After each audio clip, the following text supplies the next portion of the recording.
दोस्तों IGNOU PhD admission 2026 no NET या JRF की रिक्वायरमेंट नहीं है, यानी आपके नेट और जेआरएफ की रिक्वायरमेंट यहाँ पे नहीं है। आप बिना नेट और जेआरएफ के पीएचडी कर सकते हैं। नौकरी के साथ साथ भी आप पीएचडी कर सकते हैं। सुनहरा मौका है, सुनहरा अवसर है यहाँ पे आपके लिए। आप यदि नौकरी कर रहे हैं, गवर्नमेंट सरकारी नौकरी कर रहे हैं, तो आप पीएचडी साथ के साथ कर सकते हैं। कंप्लीट कोर्स की डिटेल इस वीडियो के अंदर आपको बताएंगे। दोस्तों यदि आपका भी सपना है डॉक्टर की उपाधि हासिल करना, यानी डॉक्टर टाइटल लेना और रिसर्च करना, या फिर भविष्य में असिस्टेंट प्रोफेसर बनना या फिर रिसर्चर बनना, तो ये बड़ी खबर आपके लिए आ चुकी है। दोस्तों इग्नू ने इस बार पीएचडी एडमिशन के लिए लगभग 35+ सब्जेक्ट के लिए पीएचडी प्रोग्राम ऑफर कर रहा है। अगर आप भी मास्टर कर चुके हो, पीएचडी करना चाहते हो, तो यह वीडियो आपके लिए बहुत महत्वपूर्ण होने वाली है। तो वीडियो को लास्ट तक आपने ज़रूर देखना है। उससे पहले चैनल को सब्सक्राइब जरूर कर लेना सभी प्रकार की ऐसी ही लेटेस्ट अपडेट के लिए। तो चलिए दोस्तों हम बात कर लेते हैं इग्नू में जो पीएचडी एडमिशन 2026 की जो प्रोसेस है उसके बारे में। कब आपका एग्ज़ाम होगा, कौन कौन पीएचडी के लिए एडमिशन ले सकते हैं, कैसे ये आपकी पीएचडी की जो है पूरी प्रोसेस चलेगी, कंप्लीट जानकारी आपको इस वीडियो के अंदर बताने वाले हैं। दोस्तों इग्नू ने इंफॉर्मेशन ब्राउज़र जारी कर दिया है एडमिशन टू पीएचडी प्रोग्राम, यानी पीएचडी प्रोग्राम के लिए अपना इंफॉर्मेशन ब्राउज़र जारी कर दिया है। अब हम बात कर लेते हैं इसमें इसके जो लास्ट डेट है, पोर्टल है और एप्लीकेशन फॉर्म स्टार्ट डेट के बारे में बात कर लेते हैं। ठीक है दोस्तों, ये ऑफिशियल पोर्टल आपका, इस ऑफिशियल पोर्टल से इग्नू पीएचडी की जो एडमिशन की प्रोसेस है एप्लीकेशन फॉर्म की, वो आप कंप्लीट कर सकते हैं। इसका लिंक मैं आपको वीडियो के डिस्क्रिप्शन में प्रोवाइड करवा दूंगा। ठीक है, अब दोस्तों हम बात कर लेते हैं लास्ट डेट और स्टार्टिंग डेट के बारे में। इसके जो एप्लीकेशन फॉर्म की जो स्टार्ट डेट है वो 10 जून से आपके फॉर्म स्टार्ट हो चुके हैं और लास्ट डेट 1 जुलाई 2026 रहने वाली है, यानी आपके पास 21 दिन का समय यहाँ पे है यदि आप इग्नू में पीएचडी एडमिशन के लिए एप्लीकेशन फॉर्म अप्लाई करते हैं तो। ठीक है, अब हम बात कर लेते हैं दोस्तों जनरल इन्फॉर्मेशन के बारे में।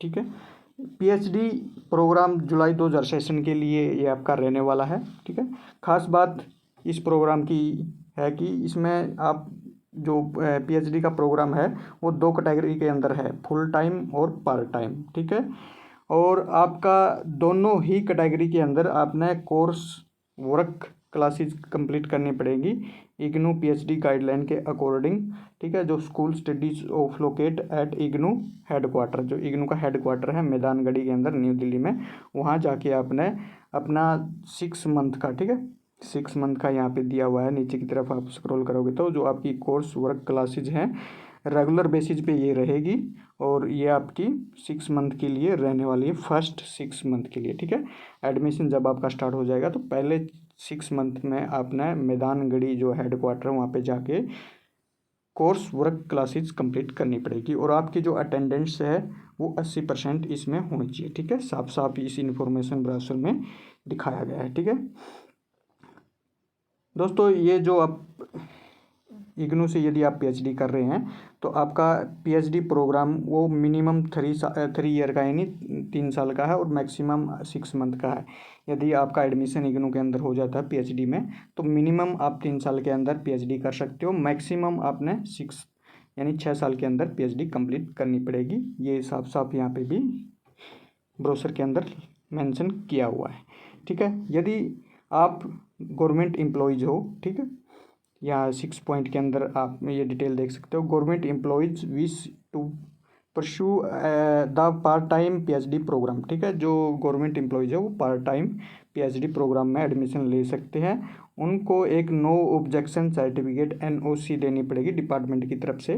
ठीक है, जिस टाइम इंटरव्यू होगा, ठीक है, पीएचडी के लिए जिस टाइम इंटरव्यू होगा उस टाइम पे आपने ये एनओसी यानी नो ऑब्जेक्शन सर्टिफिकेट यहाँ प्रोवाइड करवाना पड़ेगा इंटरव्यू के टाइम। ठीक है, यानी यदि आप गवर्नमेंट जॉब के अंदर हो और आप पीएचडी करना चाहते हो तो ये आपके लिए एक अच्छा मौका रहने वाला है।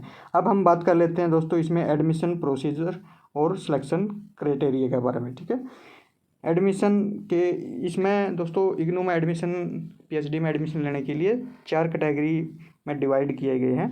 फर्स्ट कैटेगरी में यूजीसी नेट विद जेआरएफ, यदि आपने यूजीसी नेट विद JRF से क्लियर कर रखा है, क्रैक कर रखा है, तो आप इसमें बिना किसी एग्ज़ाम के डायरेक्ट इंटरव्यू और डायरेक्ट एडमिशन ले सकते हैं PhD के लिए, ठीक है।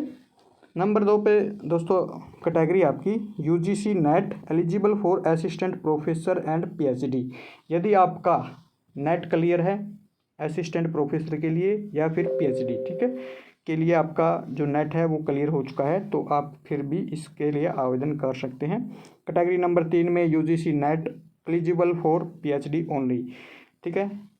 यदि आपका जो नेट है वो केवल PhD एडमिशन के लिए एलिजिबल है तो भी आप इसमें अप्लाई कर सकते हैं, एडमिशन ले सकते हैं। कैटेगरी नंबर 4 है दोस्तों, यदि आपके पास नेट JRF या फिर PhD नेट जो PhD एलिजिबल है वो नहीं है, यानी आपके पास कोई भी नेट नहीं है, कोई भी JRF नहीं है, तो भी आप इसमें एडमिशन ले सकते हैं। उनके लिए एक एंट्रेंस टेस्ट होगा, यानी यूनिवर्सिटी लेवल का एंट्रेंस टेस्ट होगा, फिर उसके बाद में इंटरव्यू होगा और आपका एडमिशन PhD के लिए हो जाएगा, ठीक है। अब हम बात कर लेते हैं दोस्तों यहाँ पे सिलेक्शन प्रोसीजर एंड वेटेज के बारे में, ठीक है। Category number 1 UGC net with JRF के लिए क्या कंडीशन रहने वाली है? Selection will be based on the performance in the interview या फिर विवा वॉइस ओनली, ठीक है। आपका जो सिलेक्शन किया जाएगा PhD एडमिशन के लिए वो केवल और केवल इंटरव्यू के आधार पे ही इसमें आपका एडमिशन होगा। कैटेगरी नंबर 2, ठीक है, 2 कैटेगरी नंबर 2 में UGC नेट क्वालिफाइड, जो भी UGC नेट क्वालिफाइड है उनका जो a weightage of 70% shall be given to NET score, ठीक है। 70% आपका नेट स्कोर से लिया जाएगा और 30% आपका इंटरव्यू से लिया जाएगा, ठीक है। टोटल आपका 100% का ये प्रोसीजर रहेगा। Category number 4 candidate scoring a minimum 50% marks in the entrance test, ठीक है। जो आपका एंट्रेंस टेस्ट होगा उसमें 50% आपने लेने आपके लिए मैंडेटरी है, ठीक है। ये applicable as per UGC PhD regulation 2022 के अकॉर्डिंग, ठीक है। Eligible to appear for the interview, यदि आपके 50% एंट्रेंस टेस्ट में आ जाते हैं तो आप इंटरव्यू के लिए एलिजिबल हो जाते हैं। 70% आपका वेटेज जो आपका एंट्रेंस टेस्ट है उससे लिया जाएगा और 30% आपका इंटरव्यू से यहाँ पे लिया जाएगा, ठीक है। उसके बाद में हम बात कर लेते हैं दोस्तों मेरिट प्रेफरेंस के बारे में, ठीक है।